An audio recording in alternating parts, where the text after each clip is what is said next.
Welcome to the course. I'm delighted to have you here as we embark on this exciting journey together.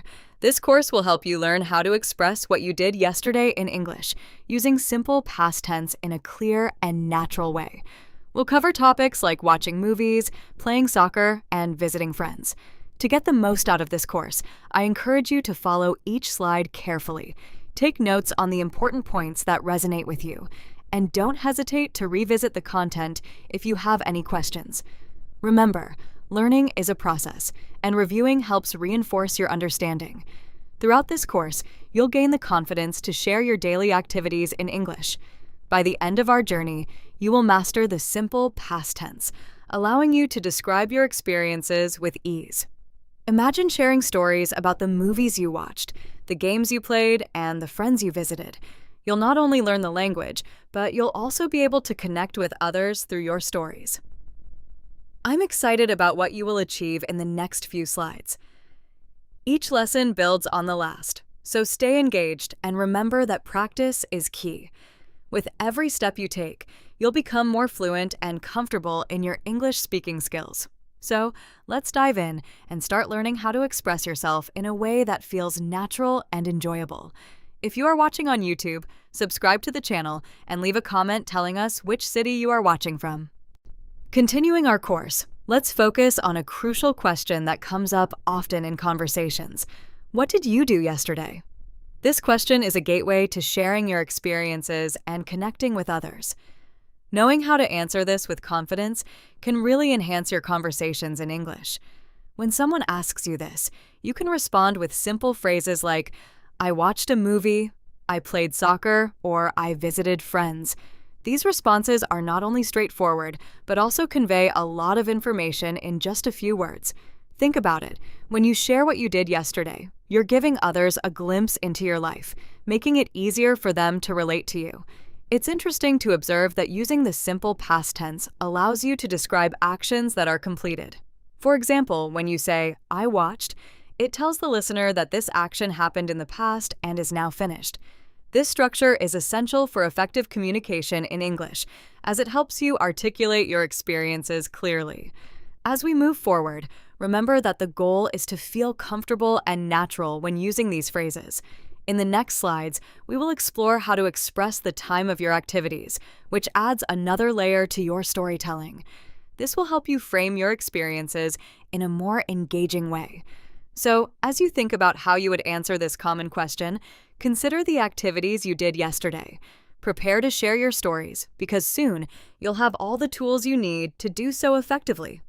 Moving forward in our journey, let's talk about an essential aspect of sharing your experiences: expressing time in the past. Before you dive into what you did, it's important to clarify when you did it. This helps create a clearer picture for the listener and makes your storytelling more engaging. Think about it. When someone tells you about their day, don't you want to know when it happened? This is where time expressions become your best friends. Phrases like last night, yesterday, or last week are crucial in the simple past tense. For example, if you say, I watched a movie last night, it immediately tells the listener not only what you did, but also when you did it. Notice how that small detail adds so much more context to your experience. Other expressions you can use include on the weekend or simply yesterday. Each of these phrases helps to create a timeline of your activities. It's interesting to observe that by adding this time frame, you can invite your listener into your past, making your story more relatable. As we explore further, keep these time expressions in mind because they will be the building blocks for your sentences. In the next slides, we will see how to combine these phrases with the actions you took, enhancing your conversational skills even more. Imagine telling your friends about your weekend adventures, how much more lively and interesting that will be. So, as we continue, think about times you can use these expressions. They will serve you well in crafting your stories and sharing your experiences in English. Now that we understand how to express time in the past, let's dive into our first chapter. Watched a movie. This phrase is a perfect example of an action that has been completed. When you say, I watched a movie, you are clearly communicating that this action happened in the past and is now finished. This is crucial for effective storytelling in English. Think about how often you chat with friends about movies. It's a common topic, right? By using the simple past form of the verb, you make it easy for others to engage in the conversation. The verb watch becomes watched, which is a straightforward transition. Notice how simple it is to change regular verbs into the past tense, just adding ed at the end. To keep the conversation flowing, you can ask, "What did you watch?" This not only shows your interest, but also invites your conversation partner to share their experiences. It's an excellent way to deepen the dialogue and keep things lively. As we move forward, think about how you can incorporate this structure into your daily conversations. Imagine telling your friends about the movie you watched last night. You might say, "I watched a thrilling action movie," or "I watched a romantic comedy." This small addition of a descriptive word can make your story much more engaging. In the next slides, we'll explore how to choose the type of movie you watched and expand your vocabulary around this topic. This will enhance your storytelling even further, helping you to sound more natural and expressive.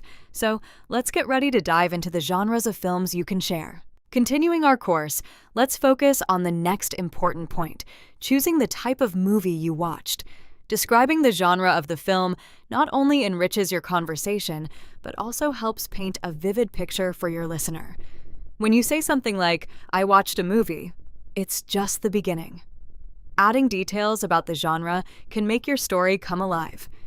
Think about the different types of movies you might enjoy. For instance, if you watched an action movie, you could say, "It was exciting." This simple addition transforms your statement from a basic fact into an engaging story. Notice how the emotion tied to the genre helps your listener connect with your experience. If it was a comedy, you might say, "It was hilarious," and suddenly, you're inviting them to share in the laughter. You can explore a variety of genres like horror, romance, drama, or even a touching story. Each genre carries its own emotional weight. For example, if you say, "It was scary," you help your listener feel the thrill of the film. This way, you're not just sharing what you did, but also how it made you feel, which is essential for meaningful conversations. As we prepare to move forward, keep in mind how these descriptors can enhance your storytelling. You're not only sharing facts, but also creating an experience for your listener. In the upcoming slides, we will delve into specific vocabulary related to the movie scene and how to express your thoughts more naturally. Think about your favorite films and how you might describe them. This will not only improve your speaking skills, but also make your conversations more lively and enjoyable. So, let's get ready to dive deeper into the vocabulary and expressions that will help you share your movie experiences. Moving forward in our journey, let's explore the verbs and vocabulary related to what we've just discussed, watching movies and TV shows. We've learned how to express our past experiences, and now it's time to get into the specifics of the language we use when talking about these experiences. When you mention watching something, the verb watch changes to watched in the past tense. This is the main verb that conveys the action you took. For example, when you say, "I watched a movie," you're clearly indicating that this action happened in the past.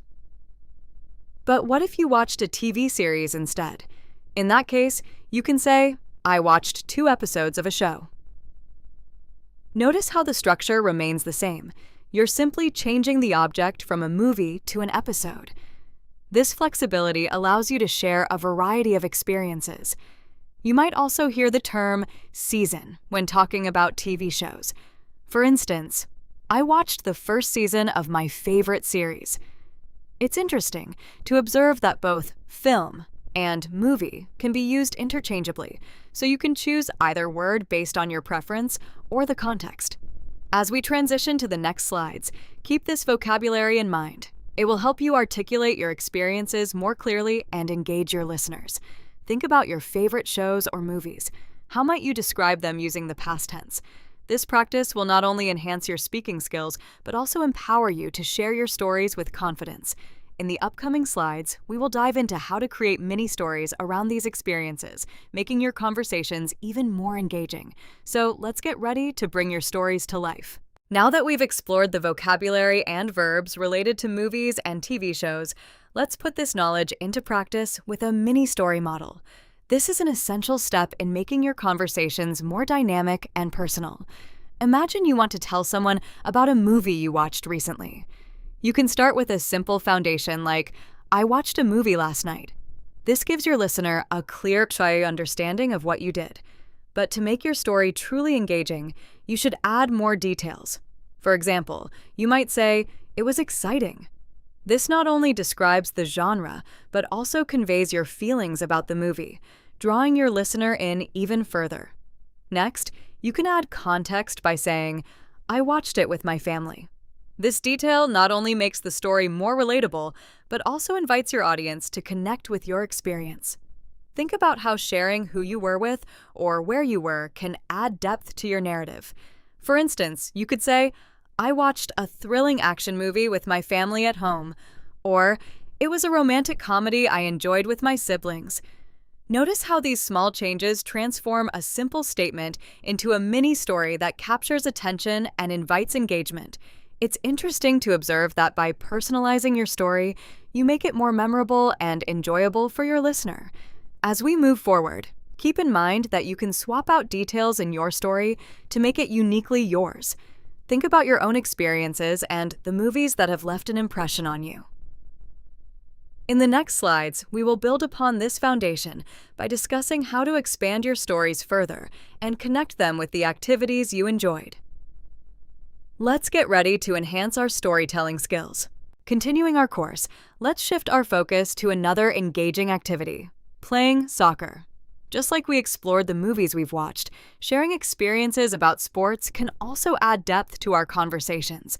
When you say, I played soccer, you're using the past tense form of the verb play, which becomes played. This indicates that the action is complete and allows your listener to understand that it took place in the past. To make your story richer and more interesting, it's important to add details about where and with whom you played. For example, instead of just saying, I played soccer, you might say, I played soccer at the park. This small addition gives your listener a sense of place, helping them visualize your experience. You could also share who you played with, such as, I played with my friends. This not only personalizes your story, but also creates a connection with your audience, inviting them to relate to your experience. Think about how it feels to play soccer with friends, the excitement of scoring a goal, or the teamwork involved in playing together. These emotions and details can make your conversation more engaging. It's interesting to observe how sharing specific moments can draw listeners in. As we move forward, we will discuss how to ask questions that can further the conversation after sharing that you played soccer. This will help you keep the dialogue going and make your interactions more dynamic. So, reflect on your own soccer experiences and how you might share them. Let's prepare to enhance our storytelling with questions that draw others into the fun. Now that we've talked about how to express your experiences playing soccer, it's essential to think about how to keep the conversation going after you share that you played. Engaging your listeners with questions can make your conversations more interactive and lively. Imagine you've just told someone, I played soccer. What comes next? You want to invite them into the conversation, and asking questions is a great way to do that. For instance, you could ask, where did you play? This question not only shows your interest, but also opens the door for them to share their experiences. Maybe they played at a local park, just like you, or perhaps they have a favorite field where they enjoy the game. Another great question to follow up with is, who did you play with? This invites your listener to share about their friends or teammates, creating a connection between you. It's interesting to see how talking about the people involved can enrich the conversation. Perhaps they played with family, friends, or even a local team, which can lead to stories about teamwork or friendly competition. Lastly, you might ask, did you win? This is a fun way to add excitement to the conversation. Winning or losing can spark emotions and stories that are memorable. Maybe they have a thrilling story about a last-minute goal or a funny moment when things didn't go as planned. By using these questions, you can keep the conversation flowing and make it more enjoyable for both you and your listener. As we move ahead, we'll explore how to sound more natural in your responses and share your stories in a way that captivates your audience. Let's continue to build those conversational skills together. Moving forward in our journey, let's focus on how to sound more natural when sharing your experiences. We've talked about how to express what you did, like playing soccer, and how to ask questions to keep the conversation engaging. Now, we'll dive into a simple yet effective formula that can enhance your storytelling: past plus place plus company. This formula is straightforward. First, you start with the action in the past tense, such as I played. Next, you include the place where it happened, like at the park. Then, you mention who you were with, adding a personal touch, for example, with my friends. Think about it. When you say, I played soccer at the park with my friends, you're not just giving information, you're painting a picture. It allows your listener to visualize your experience and feel a connection to it, but we can take it a step further. To make your story even more vivid, add a short detail about the game. Perhaps you could say, we scored 2 goals, or it was a close game. These little snippets bring your story to life, making it more exciting for your audience. Notice how this structure helps you create complete and natural sentences effortlessly. It's interesting to see how by combining these elements, you can effortlessly engage your listeners. As we continue, we'll explore how to use these structured sentences in mini-stories and how they can evolve into more extensive narratives. Get ready to practice putting all these pieces together in your conversation. Continuing our journey, let's put into practice the storytelling formula we just discussed, focusing on a mini-story about playing soccer. For instance, you might say, I played soccer on Saturday. This sentence sets the stage by clearly indicating the action and when it took place. Now, let's add details that make the story more engaging. Next, you could say, I played with my friends at the park. Here, you're providing the context, who you were with, and where the action happened. Notice how this helps your listener visualize the scene. They can picture you and your friends enjoying a sunny day at the park, kicking a soccer ball around. To add an emotional touch, you might finish with something like, we had a great time. This simple addition conveys the joy of the experience, inviting your listener to feel that excitement with you. Now, think about how you can personalize this story. What if you played soccer on a different day, like a Sunday? You could say, I played soccer on Sunday. Or perhaps you played at a different location, like your school field, so you would say, I played with my friends at school. And maybe instead of just having fun, you won the game, so you could say, we won. See how you can easily change the elements to create your unique mini-story while keeping the same structure? As we move forward, we'll explore how to connect these mini-stories into larger narratives, allowing you to share your experiences more fluidly and expressively. This will help you become a captivating storyteller in English. Now that we've explored how to craft mini-stories about your activities like playing soccer, let's move on to another important experience: visiting friends. The phrase, I visited my friends, is a great starting point. Just like the verb we learned before, visit is also a regular verb, so it becomes visited in the past tense. But to make your conversation flow more naturally, it's helpful to add some context. For example, instead of just saying, I visited my friends, you can enhance your statement by explaining why you visited them. You might say, we celebrated a birthday, or we just hung out.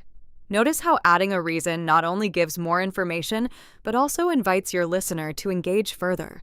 It creates a space for them to ask questions like, whose birthday was it? Or, what did you do while hanging out? Think about your own experiences. Maybe you visited friends to watch a movie together, or perhaps you helped them with a project. Each of these details can make your story richer and more relatable.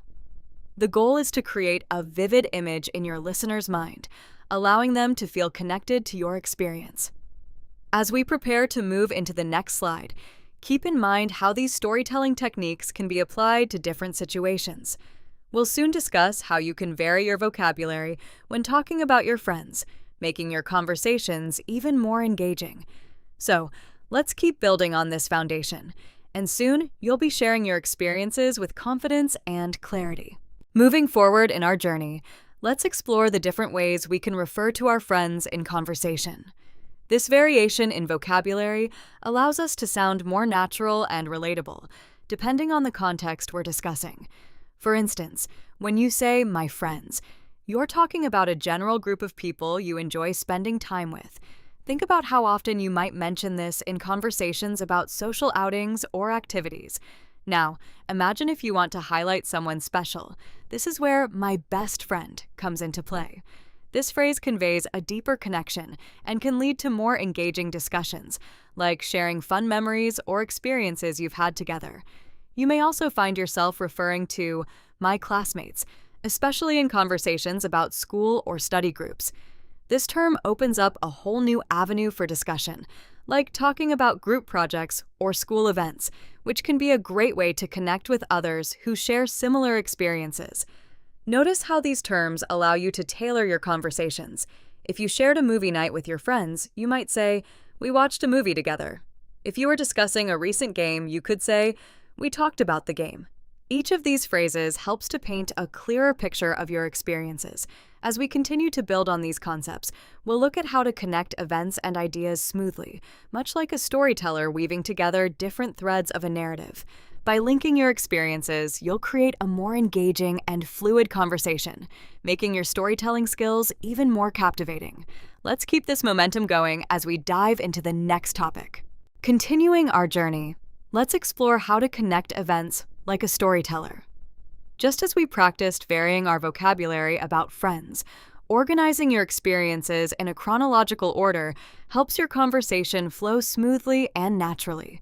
This technique makes it easier for your listener to follow along and engage with your story. Think about how we naturally recount our day. We often start with what happened first, then follow with what came next. For example, if you want to share your Saturday, you might begin with, "First, I played soccer." This sets the stage for your story, giving the listener a clear starting point. Next, you can add more detail by saying, "Then I visited my friends." Notice how using "then" connects the two events, showing the progression of your day. It helps to create a timeline in the listener's mind, making it easier for them to visualize your actions. Finally, you can wrap up your day with a concluding event, like, "After that, we watched a movie." This phrase indicates that your day is coming to a close, and it leaves your listener with a final image of your experiences. Using these connectors, "first, then, after that," creates a rhythm in your storytelling. It's interesting to observe how these simple words can make your speech more engaging. They guide your listener through your narrative, ensuring they stay connected to what you're saying. As we move forward, we'll discover how to incorporate transition words that help you avoid pauses in conversation. This will further enhance your storytelling skills, allowing you to share your experiences effortlessly and confidently. So, let's keep building on this foundation. Now that we've discussed how to connect events in a story, let's dive into an essential tool that can help you speak more fluently without awkward pauses. These are the transition words, or bridge words, that act like glue in your conversations. They help you shift from one topic to another smoothly, making your storytelling more engaging. For instance, when you want to introduce the first event of your day, you might say, "First, I watched a movie." This phrase sets a clear starting point for your listener. It's straightforward and provides a solid foundation for your story. Next, as you move on to your second activity, you can use "then," as in, "Then, I played soccer." This simple word not only connects your events, but also ensures that your listener can follow your narrative without getting lost. It creates a flow that keeps the conversation lively and natural. Finally, when you want to wrap things up, you can say, "After that, I visited my friends." This closing phrase helps to signal the end of your narrative while also providing a final image of your day. It's interesting to observe how these small connectors can make such a big difference in how you communicate. Imagine sharing your day with a friend. Using these bridge words allows you to transition between activities effortlessly, creating a vivid picture of your experiences. As we continue, we'll look at how to personalize and expand on these models, making your stories even more dynamic. So, let's keep building on this foundation and prepare to craft more engaging narratives together.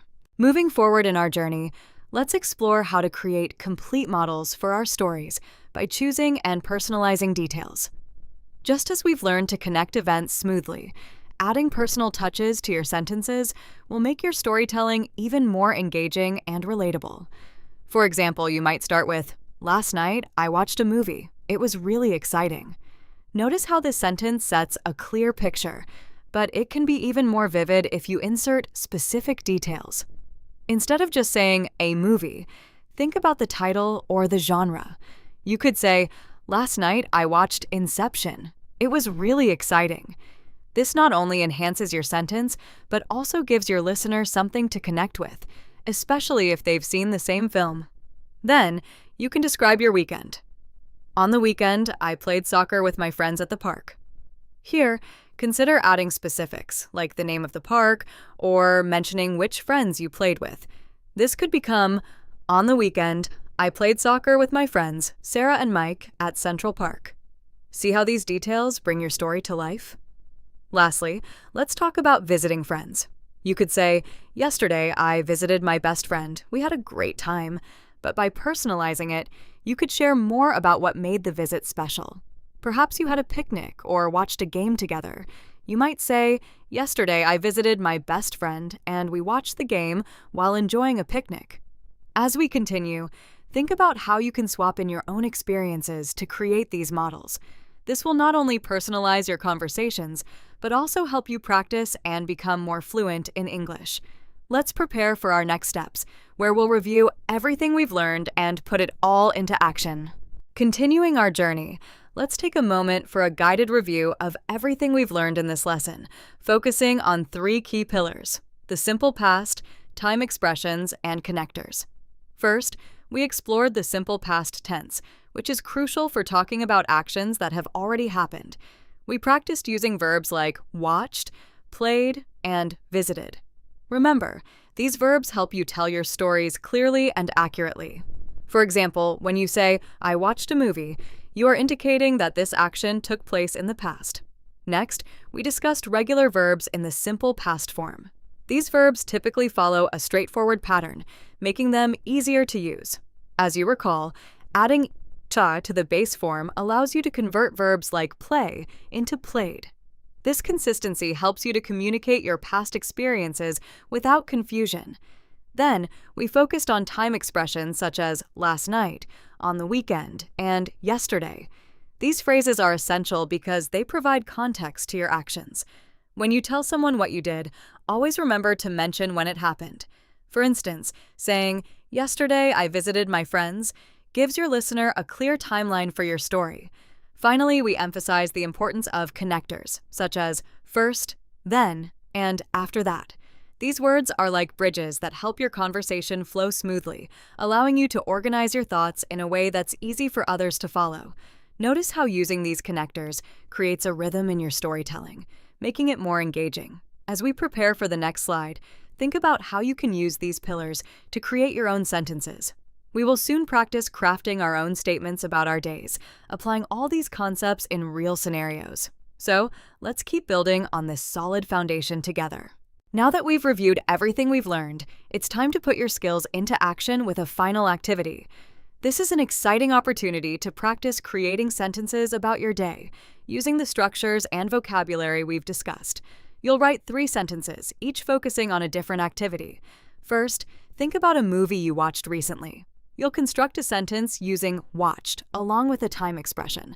For example, you could say, "Last night, I watched The Lion King." Notice how mentioning the title adds detail and makes your statement more vivid. Next, let's move on to soccer. Here, you'll use played to describe your experience. Remember to include where you played and who you were with. A great example could be, "On Saturday, I played soccer with my friends at the park." This not only tells us the action, but also gives your listener a clear picture of the event. Finally, think about a time you visited friends. Use visited and add an extra detail to make your sentence more engaging. You might say, "Yesterday, I visited my friend Alex, and we had a picnic in the backyard." Including that detail about the picnic makes the visit sound much more enjoyable and memorable. As you write these sentences, remember to incorporate time expressions in at least two of them, such as yesterday or on the weekend. This will help you create a clearer timeline for your activities. Once you've crafted your sentences, you'll be ready to share them with a partner in the next slide. This practice will help reinforce your skills and build your confidence in speaking English. So, let's get started on this final activity. Continuing our course, it's time to put everything you've learned into practice through a fun and interactive activity.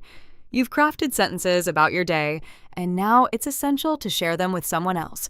This is where you'll practice speaking in pairs. Imagine one student sharing their experiences, like saying, "Yesterday I watched The Lion King, and it was fantastic." Notice how this opens the door for conversation. The other student can then ask questions to dig deeper into the story. For instance, they might ask, "What did you watch?" Or, "Was it good?" These questions encourage a back-and-forth dialogue, making the exchange more engaging. After discussing the movie, think about the next part of your day. The first student could say, "After that, I played soccer with my friends."